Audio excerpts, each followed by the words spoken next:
as Sid rightly mentioned, and this workshop is an opportunity for us as UNFPA to really ensure that our colleagues on the ground, on the front line, have the tools that they need, and that we as an organization are really positioned to do what we need to do with regard to addressing gender-based violence in emergencies. Now, all of you as representatives from donor countries have been great supporters of UNFPA in our development work. And in my travels, I just recently came from Sweden, UNFPA is largely known as a development agency. But what we want to put forward to you today is that we are also a key humanitarian actor. It's no doubt the world has become increasingly humanitarian.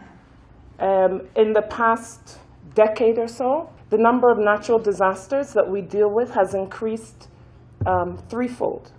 And we don't see this trend reducing. We have several concurrent mega disasters. We have disasters that are of various nature, from mega natural disasters, protracted crises, conflict, and now we're also challenged with a biological disaster with regard to Ebola. Not just natural disasters, also conflicts. The world has become increasingly fragile, and what we find is that in 11 of the least stable countries, we have 140 million women and girls of reproductive age. We have almost 17 million pregnant women.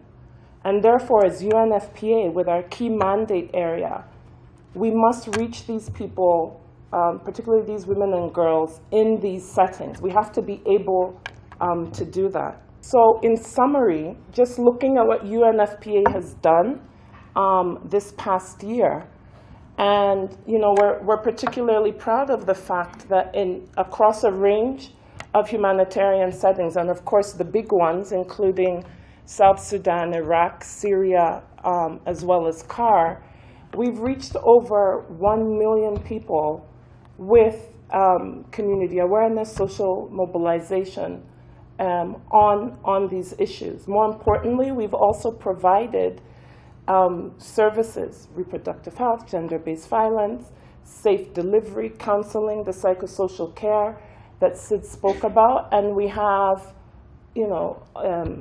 almost 150,000 beneficiaries in this regard.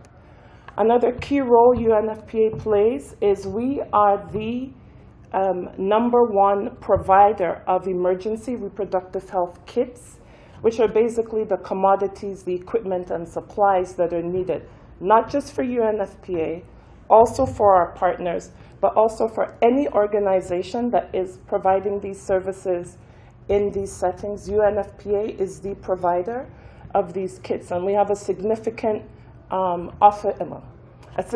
role with regard to procurement and logistics in this regard that's run out of our office based in Copenhagen. And then another key role for UNFPA is capacity building, particularly of healthcare workers in these settings. So, this is a global snapshot of what UNFPA has done this year. And just to say, certainly for me and, on behalf of all of my colleagues, there's no way to emphasize how important these services are. Women do not stop being pregnant. Women do not stop menstruating. Women do not stop needing these services because a disaster has happened.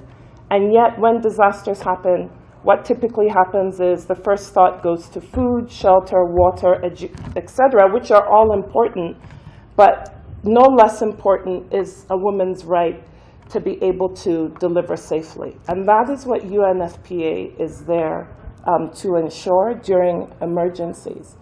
And we may not be the best agency in terms of how we communicate this, so this opportunity to speak to you today and share this with you is one we greatly appreciate, and we want to do much more at how we communicate. But what's most important to us is solid programs on the ground, reaching these particularly reaching women and girls, and oftentimes men and boys,